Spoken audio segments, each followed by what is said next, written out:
Bonjour à tous, le tournoi 2022 c'est parti, et je vais débriefer cette entrée en matière mitigée des Bleus face à l'Italie. L'essentiel a été acquis avec ce bonus offensif, et ses 27 points d'écart qui permettent de prendre la tête du classement. Pour autant, en confondant vitesse et précipitation, le 15 de France a livré une performance mitigée, tant défensivement qu'offensivement. Ce sera le premier chapitre de cette vidéo. Ensuite, j'analyserai en détail 7 actions majeures de cette rencontre. Avant, je vous rappelle qu'il est important de vous abonner et de bien cliquer sur la cloche pour activer les notifications et ne rien rater des contenus de la chaîne. Vous êtes seulement 12% des abonnés à l'avoir fait jusque-là.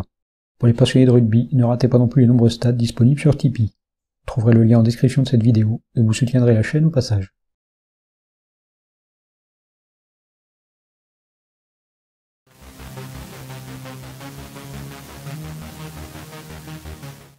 Le symbole de la précipitation des Bleus est le nombre de pénalités et la nature de celles-ci.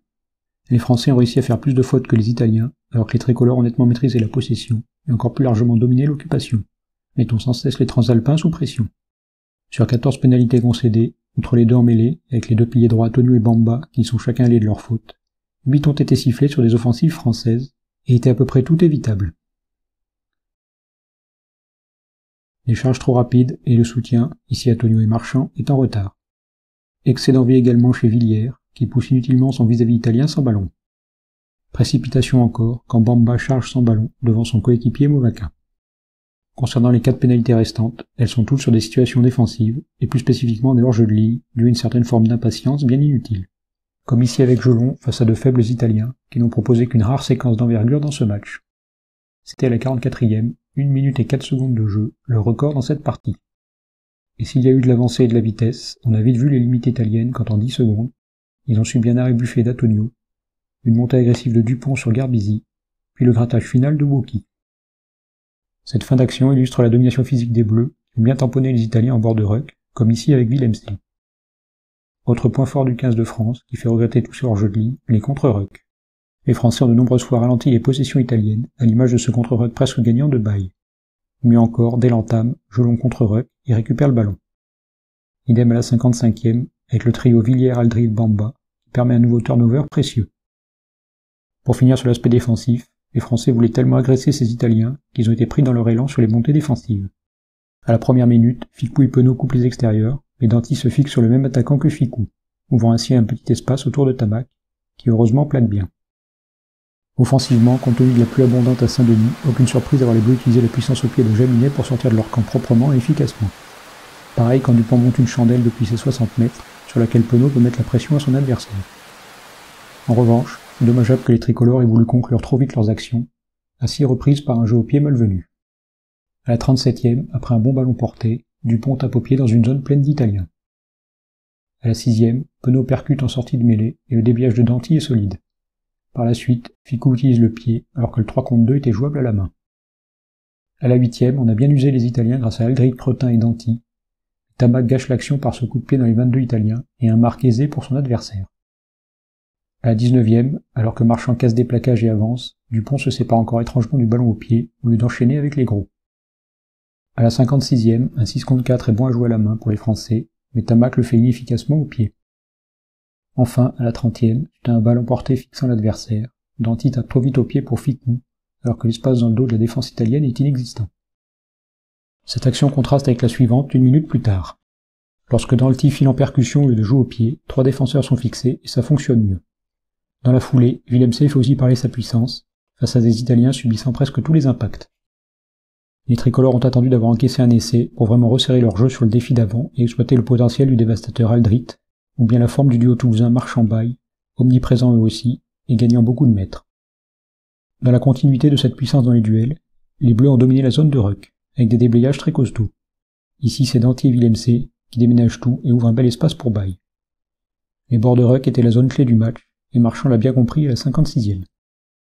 C'est alors regrettable que les Français n'aient pas utilisé cet atout plus tôt. D'abord en voulant surjouer, comme à la 13e, quand Jolon perce dans l'axe et passe trop vite à Dupont qui est pris. Ensuite, en refusant de fixer l'adversaire.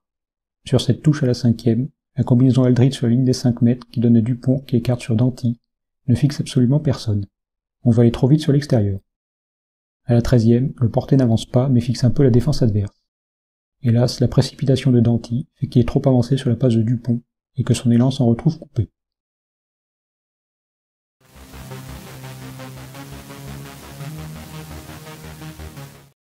La première action concerne le deuxième essai français dans les arrêts de jeu de la première période. À 10 mètres de l'embut, Marchand trouve Woki en touche et le ballon porté se forme. On sent toute l'influence de Dupont sur cette action. Le 10 italien est très proche du porté en cas de départ de Dupont grand côté. Petit côté, il oblige le 11 italien à couvrir l'espace, alors que son vis-à-vis Penaud est grand côté. Ça explique le 6 contre 5 à jouer pour les Bleus. Dupont écarte sur Danty en position de 10, Ficou est en l'heure avec une course rentrante. On passe alors à un 4 contre 3. Tamac servi volait bien le ballon pour éviter la montée du défenseur italien. Penaud fait pareil avec sa passe dans le mouvement. On obtient un 2 contre 1. Jaminet fixe parfaitement son opposant et sert Villiers. Trop rapide pour que 9 Italiens en couverture puissent le rattraper. La deuxième action démarre la seconde période, avec encore une prise en touche de Woki. On feinte le ballon porté, et Dupont lance Danty qui vient main dans l'intervalle. L'essai était presque marqué. J'ai surtout choisi cette action par rapport à celle de la 58e, qui lui ressemble beaucoup. Woki capte toujours la touche, encore une feinte de portée, et Gros écarte pour Dupont. Ficou fait la même course que Danty précédemment, sauf que c'est un leurre pour servir Penaud derrière.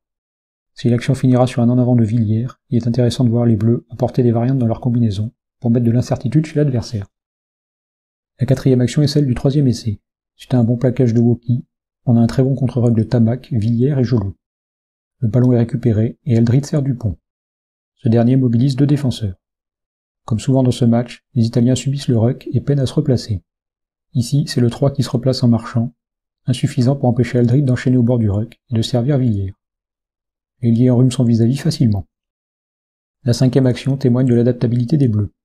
À la 60e, il domine la poussée, mais le 20 italien extrait le ballon et part sur 20 mètres, rattrapé de peu par Tamac. 1 minute plus tard, encore une mêlée pour l'Italie. Cette fois-ci, Dupont change intelligemment de côté après l'introduction, et Jolon anticipe aussi le futur départ du 20. Il se délie de la mêlée dès que le ballon sort. Le 20 italien est pris, et Varnet devra dégager au pied sous pression. La 6e action est celle de l'essai du bonus offensif. Dupont joue vite une touche pour une énième charge de l'inépuisable Eldrit. Ça écarte pour Tamac. C'est une situation de 5 contre 5, mais on voit que 4 Italiens sont focalisés sur seulement 2 joueurs français. La sautée pour Moefana et l'accélération de ce dernier éliminent 4 défenseurs. Le 11 italien laisse trop d'espace à Penaud qui est servi. Le 2 contre 1 est bien joué avec Dupont, et Penaud a l'intelligence de s'écarter un peu pour éviter d'être plaqué et se rendre disponible pour le 2 contre 1 final. Dupont lui rendant le ballon pour un superbe essai. Enfin, la 7e action est celle du 5e essai. Elle démarre de manière classique. Une prise de Woki en touche, Lucu qui sert Ficou en 10, et un leurre de Moefana pour servir Tamac dans son dos. On voit au départ de l'action que Penaud et Ramos sont très proches de Tamac pour serrer les défenseurs. Ils partent ensuite rapidement sur l'extérieur pour fixer l'adversaire, libérant l'espace à Villiers. Une charge efficace de Moefana plus tard, de nombreux avants sont là pour éviter que les défenseurs glissent sur l'extérieur. Tamac sert Ramos, puis Ficou doit gérer un 3 contre 1. Il rate sa passe, mais Jolon a l'intelligence de laisser filer le ballon pour éviter l'en avant. Cretin récupère, et l'omniprésent Ramos joue le rôle de demi-mêlée. Un bon leurre de crosse, Woki en pivot pour Tamac, et on veut balayer pour la 3e fois la largeur du terrain. Gros est en leurre, et Penaud est servi en position de centre. Il n'y a pas de surnombre, mais le Clermontois fixe 2 défenseurs par sa vitesse et sa course chaloupée, avant de servir Moefana.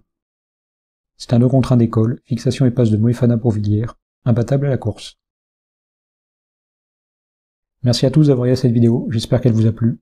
Pensez au pouce bleu, à vous abonner et à la cloche de notification. Lâchez aussi un petit commentaire et votre avis sur ce match et votre pronostic pour France-Irlande. Rendez-vous la semaine prochaine pour le débrief de ce choc prometteur. À bientôt!